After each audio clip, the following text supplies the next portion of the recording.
Happy Monday, kindergarten. I hope you guys had a wonderful weekend.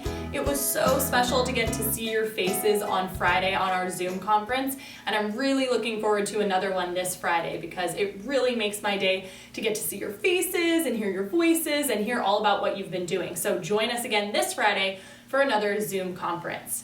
Let's go ahead and start our day with our greeting. So I'm going to greet you with our double high five. Good morning, K1, and go ahead and greet the rest of your family. And let's get started with calendar. Yesterday was the 29th day of March, which means today is the 30th. Friday was our 137th day of school, which means today is our 138th. What day of the week was it yesterday? Yesterday was Sunday. Yesterday was Sunday. If yesterday was Sunday, today is Monday. And if today is Monday, tomorrow will be Tuesday. Awesome. And we have 2 new sight words this week. Our first sight word is man. Our first sight word is man. So for our motion for man, we'll look at our watch, pretend we're holding a briefcase, and our sentence is, man, this man is going to work. Man. And our second sight word for this week is jump. And our motion is jump. I can jump high. Jump. Awesome. So see if you can come up with some other sentences using the words man and jump. Let's go ahead and look at our morning message.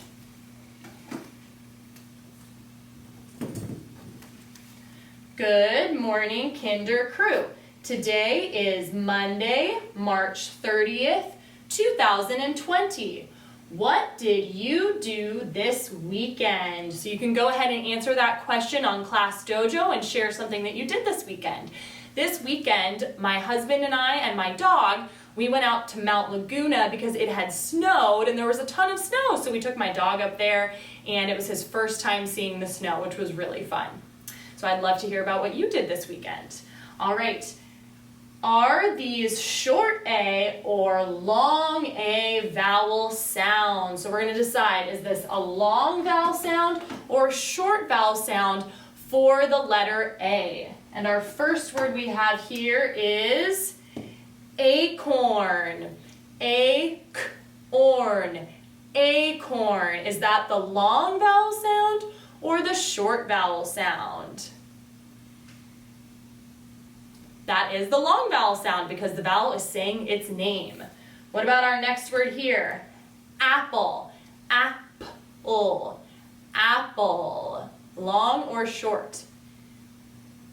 That is the short vowel sound. Great job.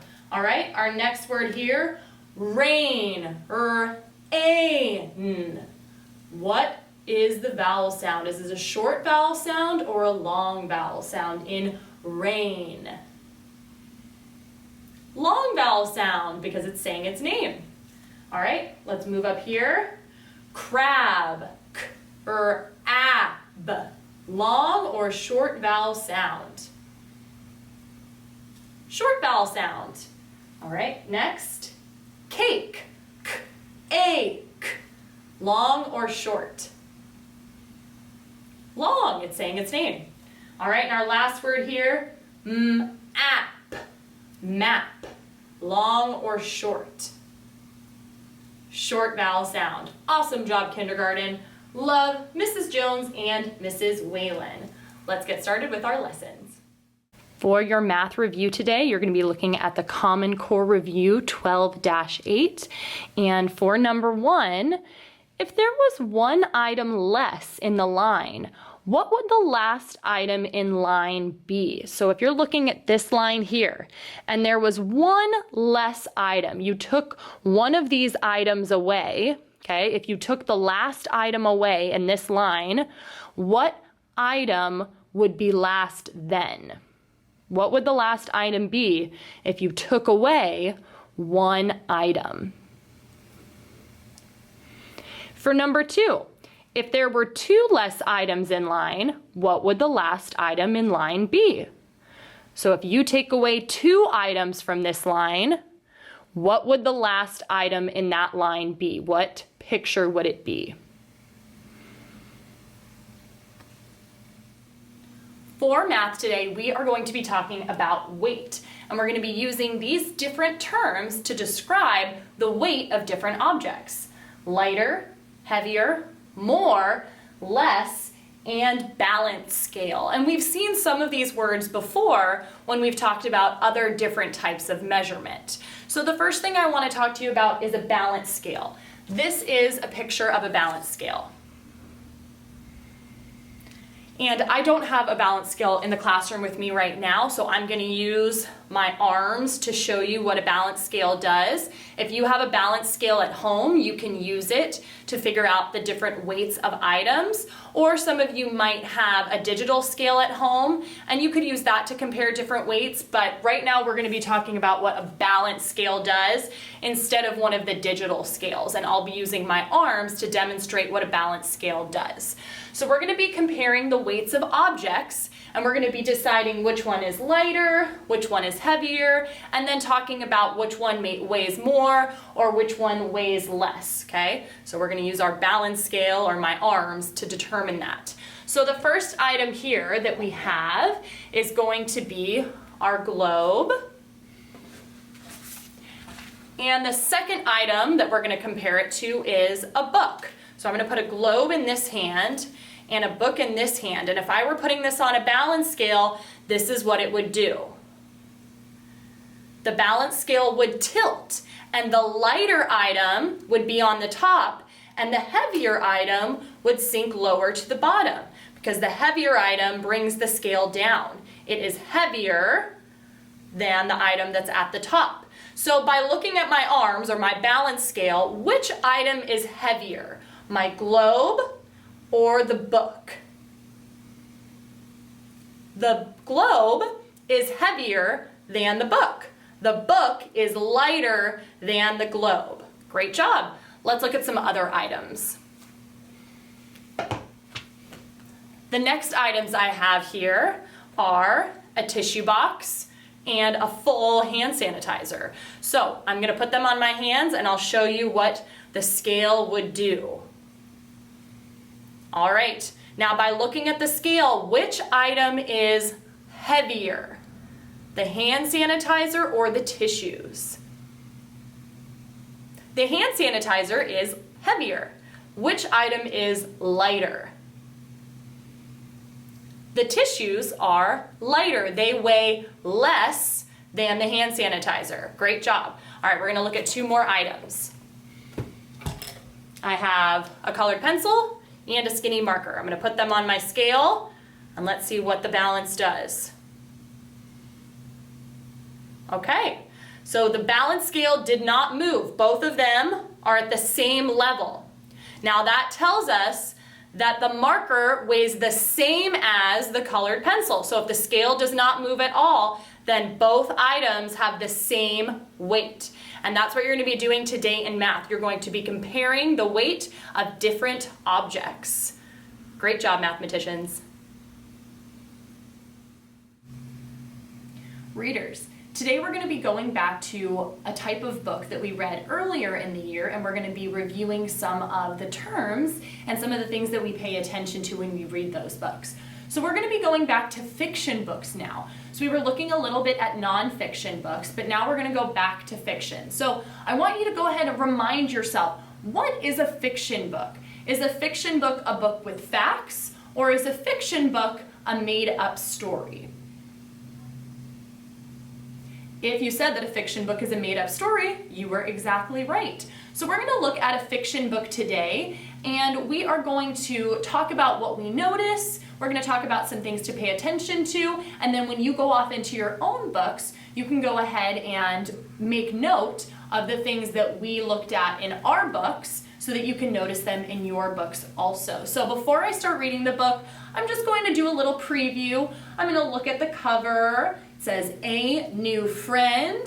I see a dog and a cat, and their heads are close together and they're smiling. So I think that tells me that these two animals are definitely friends. So, and the title says a new friend. So maybe they are becoming friends with each other in this book, or maybe they meet a new friend. So I'm going to go ahead and read to find out.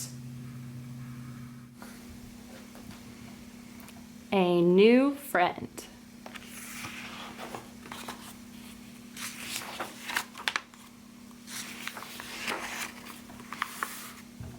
Hello. Hello. And you notice on this page, readers, what do these characters have above them? What are these called? These are called speech bubbles. And the author and illustrator put these here to show us what each character is saying out loud. So the speech bubble coming out of the dog's mouth is what the dog is saying, and the speech bubble coming out of the cat's mouth is what the cat is saying. I like you. I like you too.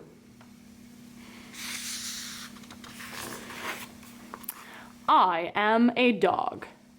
Am I a dog?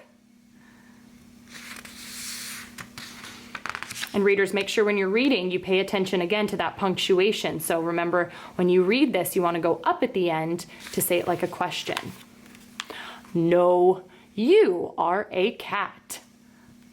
Oh. Can I be a dog? No.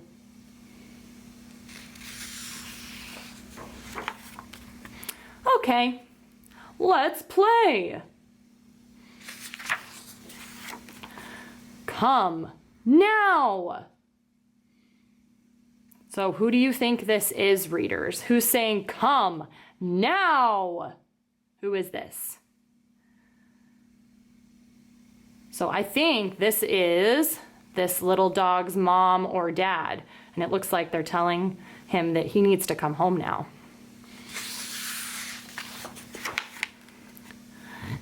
Goodbye, dog. Goodbye, cat. No playing with cats. Why? Dogs do not like cats. Why? Dogs bark at cats. Dogs chase cats. So what's happening right now in the story, readers? So right now it looks like this dog's parent is telling the little dog, the little puppy, that dogs typically don't play with cats. They chase them and they're only friends with other dogs. So he's trying to teach them that as a dog, you cannot be friends with cats. But I like cat. Oh. Do you think maybe dog's parent is changing their mind? Hello. Hello. I like you. I like you too. Will you be my friend? I will.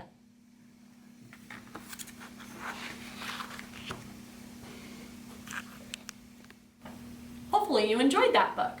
So we talked about the fact that this book is a fiction book. We talked about the fact that it's a fiction book, so it is a made-up story. And when we read fiction books, we want to pay attention to two things. The first thing we want to pay attention to are the characters. So the characters are the people or animals that a story is mostly about.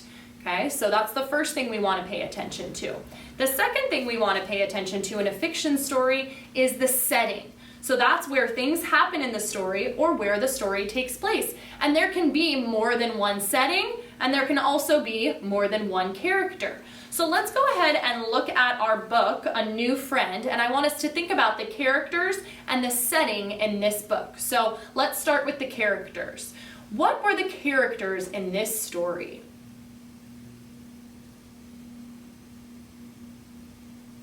Now, readers, you probably had some ideas in your head. Maybe you said them out loud, you shared them with mom or dad. And one thing that you can do is you can always go back in your book to remind you of who the characters were. So I'm going to go back in my book And I remembered that cat and dog were definitely characters in this story. So I have dog, I have cat, I see that in my book.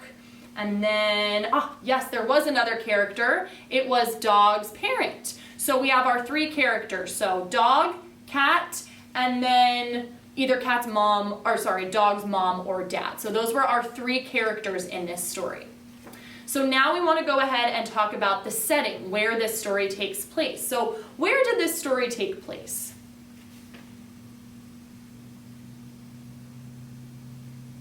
So this story took place in a few places, but overall, it looks like from all of the pictures, if I look back and see, they're on the street, maybe different areas on the street. I see a fire hydrant, a tree, and then they're running alongside a fence. So I think this story takes place in their neighborhood, and then also it takes place at Dog's house because it looks like now they're inside the fence at Dog's house.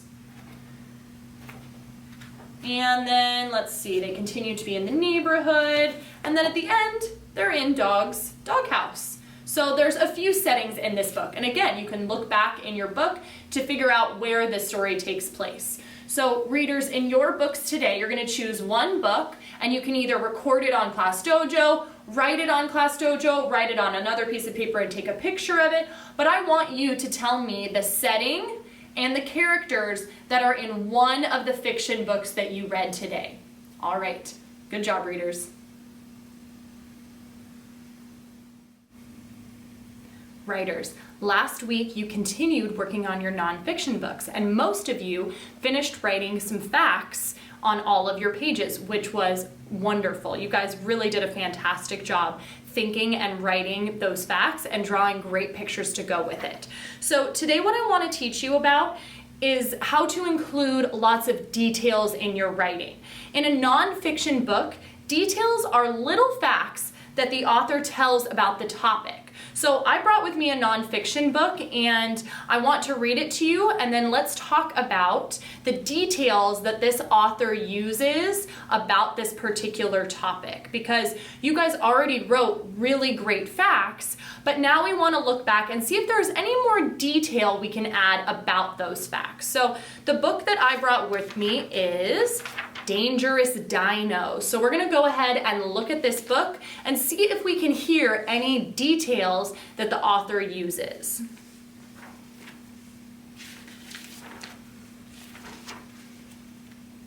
Dinosaurs were land animals with sharp horns and teeth, scary claws, and spikes. Some were fierce meat eaters while others preferred plants.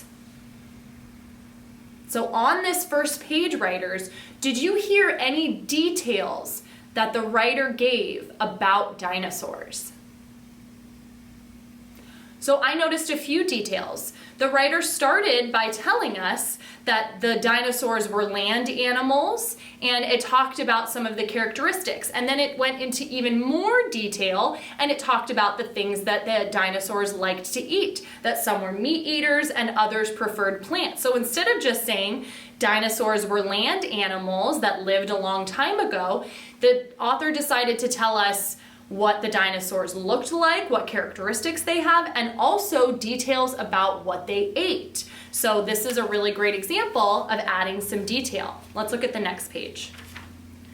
I'm a Tyrannosaurus Rex. I crush and I bite. I'm strong and I'm fierce, and I'll give you a fright. So do you notice any details on this page?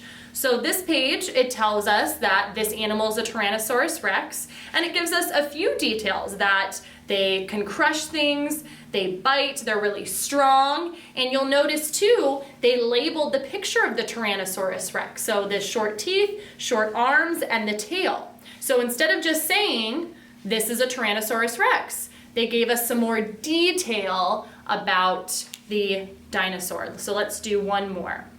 I take giant steps with 2 large feet. My favorite meal is meat, meat, and meat.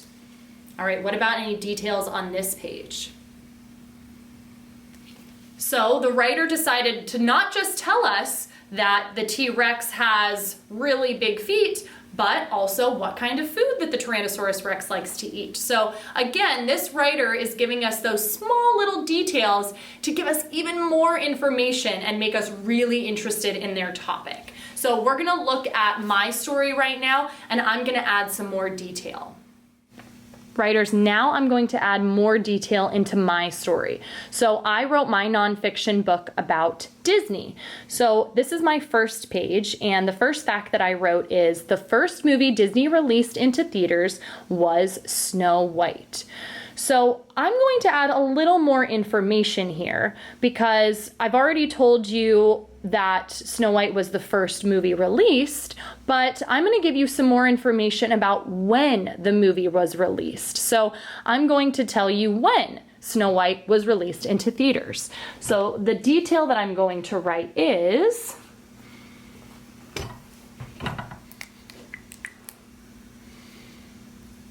it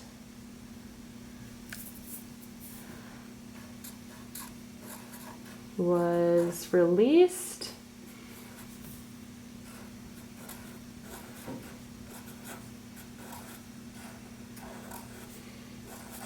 on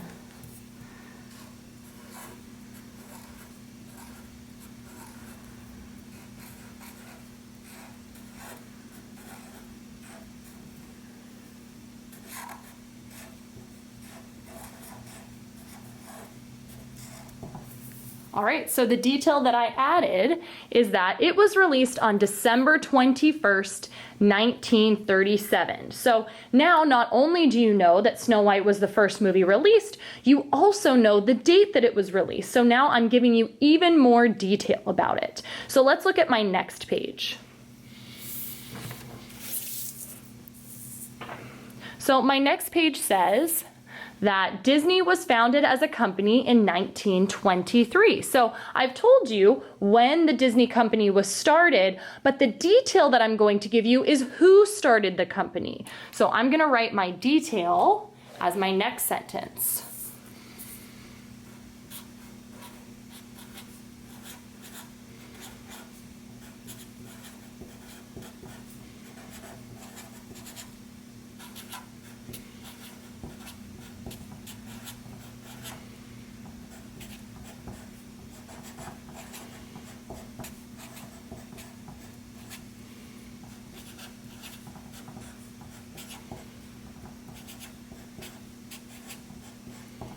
So the detail that I've added is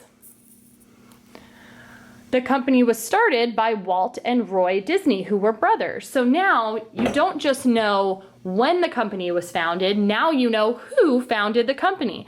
So writers, what I want you to do today is I want you to go back and you are going to look at your own nonfiction book. So I want you to reread the first page of your book and think of another detail to add. So for example, if you wrote a book about cats and you said they have soft fur, a detail you could add would be, what are some of the colors that their fur could be? Or if you wrote about dinosaurs and you said they like to eat meat, you could tell me what kind of meat they like to eat. What other dinosaurs do they eat? Or if they eat plants, what kind of plants did they eat? So once you've reread the first page of your book, then you're going to think of a detail to add. And then once you've added your detail, you can keep working on the rest of your book. So I want you to try to come up with one detail that you can add to every page. And you're going to have a couple days to do this. So just like I added a detail, I want you to think in your books. If you told me that they have fur, or that they eat, or if you said that, for example, you did your nonfiction book about football and you said there are lots of teams, maybe you could tell me some of the teams that there are. So really think about what's more detail that you could give to your readers. Great work today, kindergarten. You guys did a fantastic job. I'm looking forward to hearing about your fiction books and reading your details in your nonfiction books that you're writing and looking at the different weights that you're comparing. So great job on an awesome day of learning, and I will see you back here tomorrow.